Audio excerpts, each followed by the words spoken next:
A partir do versículo 4, a palavra do Senhor nos diz aqui: então partiram do monte Or, pelo caminho do Mar Vermelho, a rodear a terra de Edom.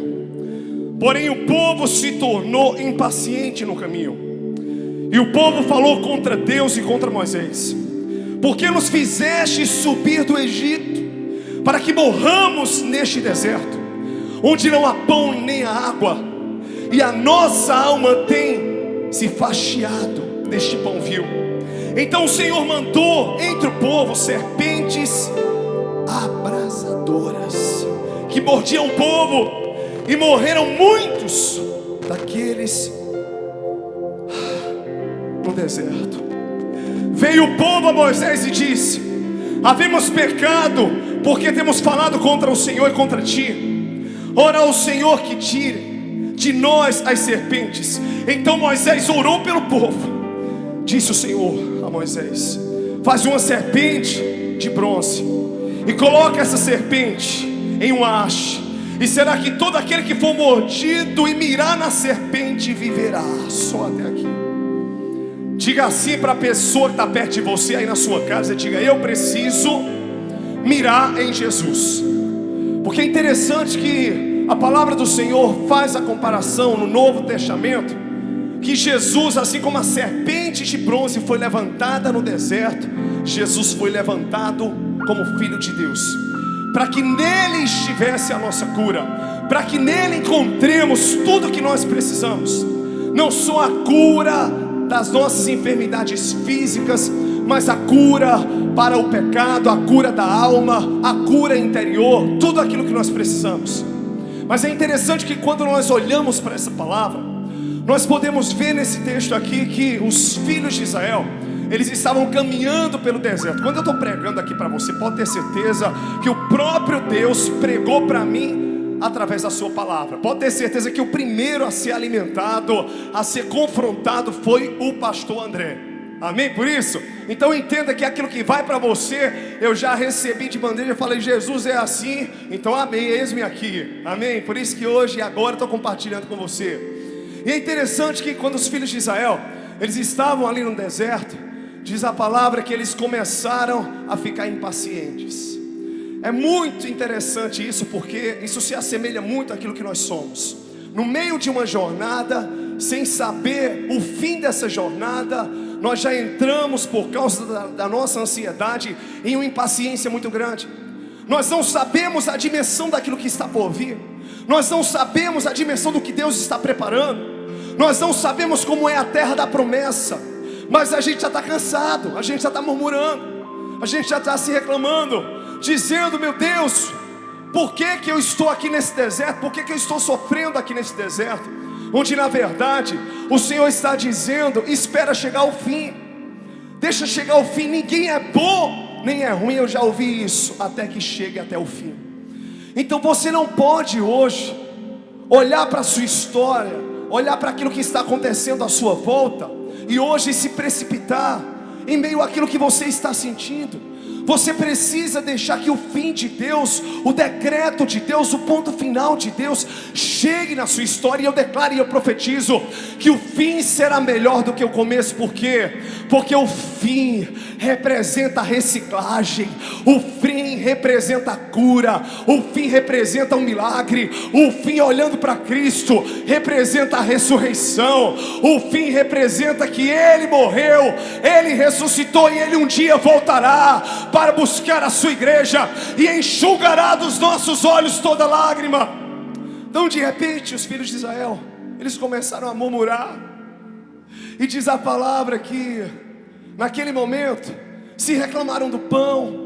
Tinham saído do Egito, eram escravos, estavam no deserto, estavam no meio de uma jornada, mas estavam cansados. E quantas vezes eu sou o primeiro que me canso, que murmuro, que digo: meu Deus, por que isso, por que aquilo? E de repente o Senhor diz: paciência, filho, deixa chegar ao fim, deixa chegar ao destino final.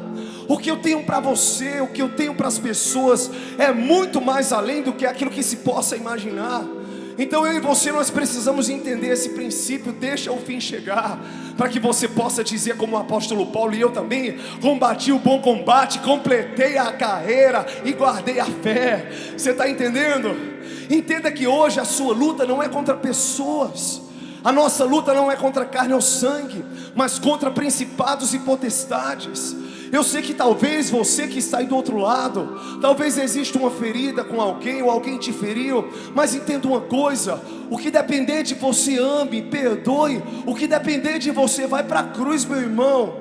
Vai para a cruz e diga: Deus, mesmo que, sabe, tudo me falte, eu quero dizer aqui que eu reconheço as minhas falhas, as minhas limitações, os meus pecados.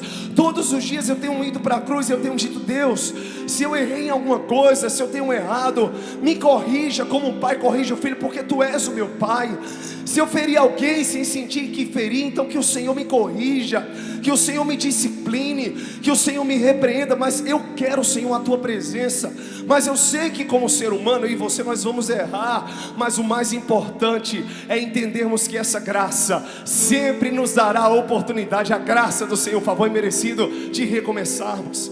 Então, voltando aqui para o texto, diz a palavra que Moisés, ele clama ao Senhor, porque os filhos de Israel, quando eles veem as serpentes por causa da murmuração enviadas por Deus, lembre-se que aqui era na antiga aliança, no Antigo Testamento.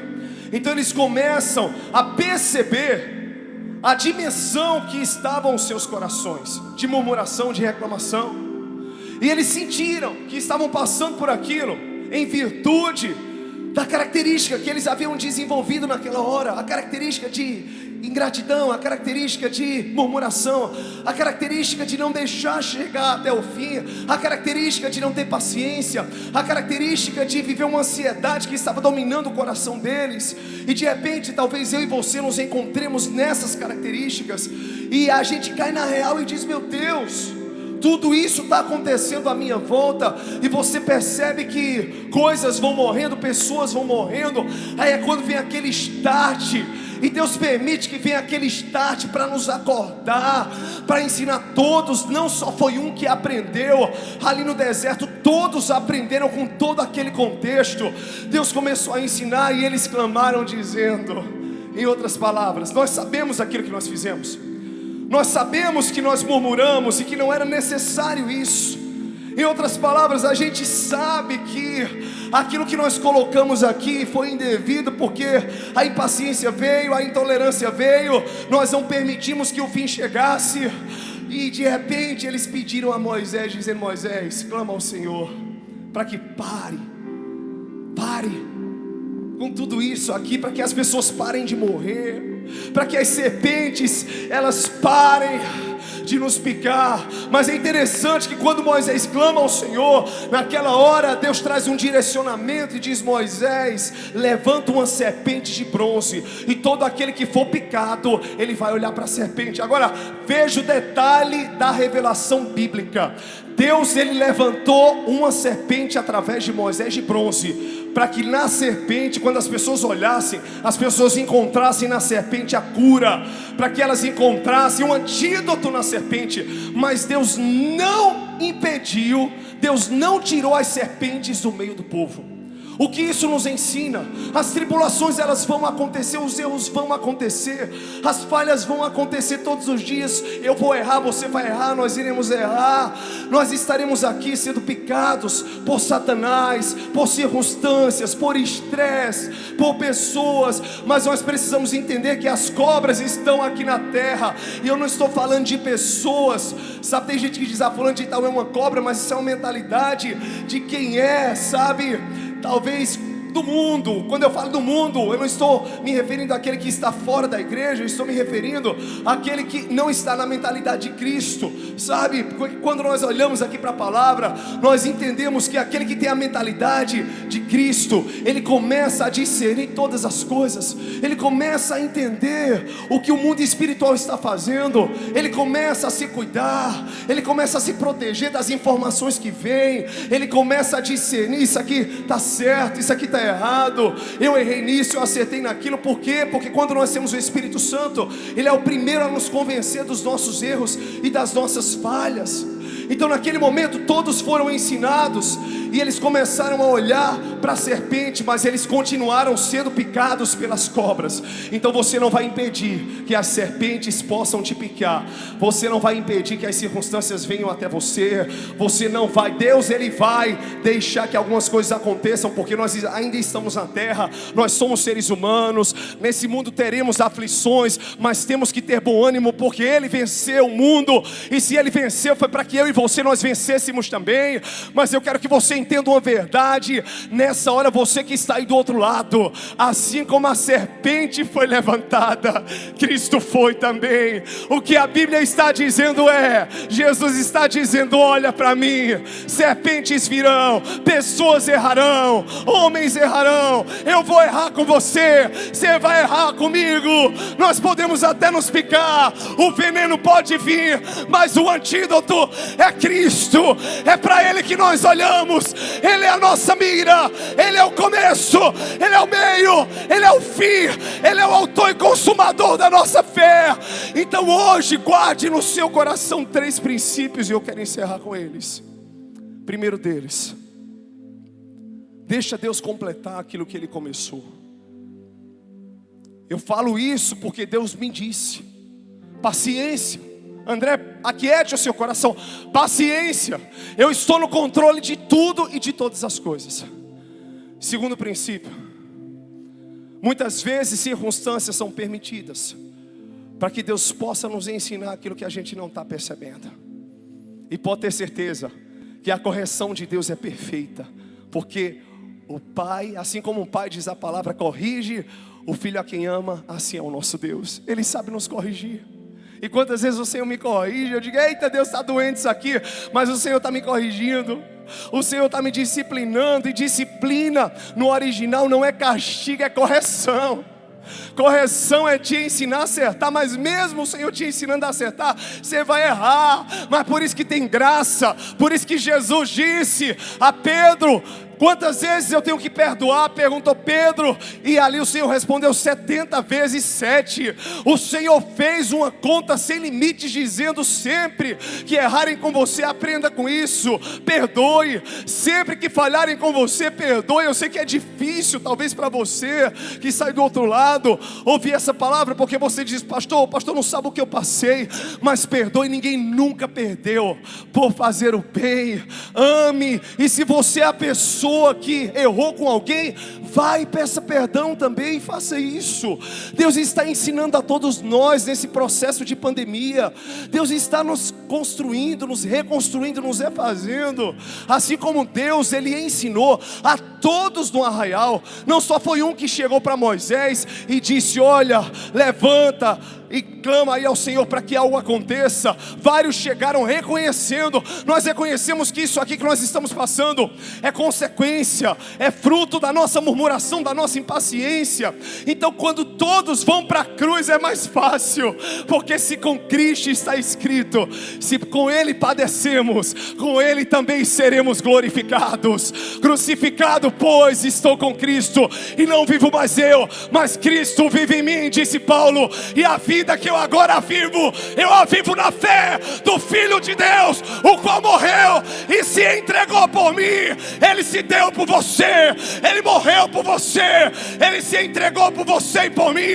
Ele é a cura. Hoje não é mais uma serpente. Deixa o bronze de lado, deixa a circunstância de lado. As picadas virão, mas o recomeçar de Deus vem todos os dias. O perdoar de Deus vem todos os dias. A esperança nasce a cada manhã. O choro pode durar uma noite, mas a alegria vem no amanhecer. Você crê? E o último princípio que eu quero que você entenda é este, que eu acabei de pregar: nunca perca a sua visão do alvo. Fala assim comigo, você que está em casa, diga: eu não posso perder a visão do alvo, eu não posso perder a mira. E qual é a mira? Jesus. Qual é a mira? É a palavra de Deus. Se você olhar para Jesus sempre, se você olhar para Ele sempre, se você olhar para a sua palavra, ela é a base. Talvez hoje seja tempo, eu estou vivendo esse tempo na minha vida, de você não ouvir as vozes à sua volta, e você ouvir só a voz de Deus. E essa voz perfeita, essa voz incrível, essa voz inconfundível, é que vai fazer todas as coisas. Olhe para Ele, só para Ele, porque se você olhar para Ele, o veneno vem, a cobra vem, mas a cura virá, você não morrerá. E nesta geração só irão sobreviver aqueles que tiverem esse entendimento. Eu não posso perder a visão do foco e do alvo. Você crê nisso? Eu olho hoje para tudo aquilo que essa geração tem passado. Eu olho para as circunstâncias e eu digo: Deus, são ventos passageiros. Uma história não vai ser desconstruída por momentos. Um casal não pode se separar porque teve um conflito. Um filho não pode deixar de honrar os seus pais porque de repente o pai é diferente daquilo que ele pensa. Os irmãos não podem se intrigar simplesmente porque um discordou do outro. Até isso pode acontecer, mas a palavra vai nos ensinar, quando nós olharmos para Cristo, que as serpentes vieram, as serpentes naturais, o caos à nossa volta, as serpentes emocionais, os adoecimentos físicos e as serpentes espirituais, porque Satanás se aproveita de toda circunstância para tentar prevalecer, mas pelo poder do nome de Jesus, a sua vitória já foi selada. Amém por isso? Você crê nessa verdade? Então eu queria que o Ministério de Louvor voltasse aqui para cantar. E pastora Flávia tem uma liberação de Deus depois dessa música tremenda. Mas antes eu queria dizer para você: compartilhe essa live para alcançar o maior número de pessoas possível. Que você possa hoje ser um instrumento nas mãos do Senhor para alcançar vidas e corações através da página Pensamentos de um Pastor e do YouTube Encontro das Águas. E outra coisa que eu gostaria de colocar para você, eu vou orar por você, mas se você quer participar, cooperar, contribuir com esta obra, você pode fazer isso de maneira online. De que forma, meu querido pastor? Você pode fazer isso exatamente através das nossas redes sociais. Você está vendo aí? Vai aparecer, já colocou na tela o nosso QR Code, pronto, ele está aqui. Ele é a nossa conta do PicPay, onde você redireciona a tela do seu celular e cai lá, e você pode fazer ali. Muita gente tem cobrado, pastor, o Pix. A gente já está providenciando tudo para que ele seja também um veículo para que você possa também fazer a sua contribuição. Mas tem também, além do QR Code aqui, da nossa conta no PicPay, tem também a Caixa Econômica Federal, onde você pode fazer o seu depósito bancário, a sua TED, a sua transferência, como for mais confortável para você. Tudo hoje é digital, é através de computador, é através de um celular, sabe? Você consegue fazer isso. E nesse momento de pandemia, né, nesse momento de atualização que o mundo está, então fica ainda mais fácil. Mas que Deus possa estar usando a sua vida poderosamente para cooperar conosco nessa obra. E uma informação boa aqui para vocês, preste atenção. Quarta-feira vai ter um culto presencial aqui, sabia? Isso mesmo, às 6h30 sai do teu trabalho e vem correndo para cá. Vai ter um culto presencial, não vai passar das 8 horas, porque não podemos, porque a determinação do governo, e nós precisamos estar submissos às nossas autoridades. Então corre para cá, sai do trabalho, toma banho depois, sabe, vai comer depois se não der tempo, mas corre para cá, porque existirá um culto presencial aqui. Agora tem detalhe aqui, esse culto, o primeiro culto, ele não vai ter live. Não vai acontecer essa live, essa transmissão, mas de 8 horas, 8 e pouquinho, saindo o público presencial, cumprindo a norma do governo. Lembrando que quando você vier, venha com a sua máscara. Aqui teremos álcool em gel e o distanciamento social, porque nós entendemos também que se nós queremos viver a palavra, precisamos nos submeter às nossas autoridades. Amém? É isso que está escrito lá em Romanos capítulo 13. Aí depois, você que está aí do outro lado vai receber de Deus através de uma live. Eu glorifico a Deus que os pastores e a mídia abraçaram esse desafio, e nós estaremos juntos, tanto uma galera aqui presencialmente, sem live, como também você depois, aí do outro lado, na sua casa, entre 8 e 8h30, recebendo de Deus, através daquilo que Deus vai fazer em nós e através de nós, porque nada é sobre nós, tudo é sobre Ele. Amém por isso? Amém? Então vamos cantar, vamos adorar o Senhor, meus lindos. Meu Deus, muito obrigado pela Tua palavra, que possamos olhar para o Senhor. A serpente foi levantada no deserto, mas na nova aliança Cristo foi levantado. Que haja cura, que haja restauração. Este é o ano da porção dobrada, e nós declaramos a Tua porção dobrada sobre cada mente e sobre cada coração, em nome de Jesus. Amém, aleluia.